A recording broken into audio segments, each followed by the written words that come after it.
हाँ, हाँ, हाँ,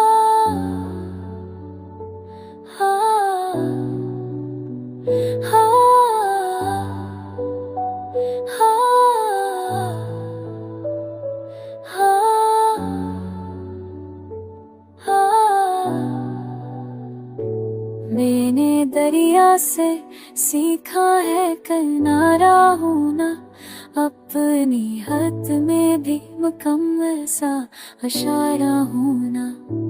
लोग शीशों की तरह टूट के बिखर जाते हैं, दिल को पत्थर की तरह थोड़ा गवारा होना। एक तेरी याद है जो साथ चली जाती है, वरना इस राह में किस चीज का सहारा होना।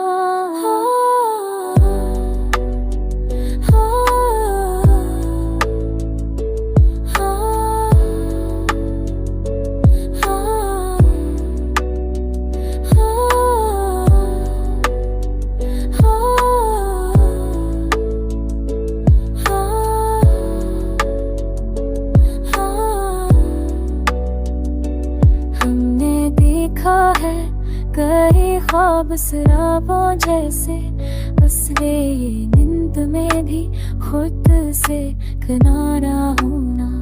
कब बदल जाए ये मौसम कोई कुछ कह ना सके, जिंदगी में तो फकत लम्हा हमारा होना। रब्त तेरी रब ने करम सुली जाकिरी, खुलना इस्लाह में किस चीज का सहारा हो।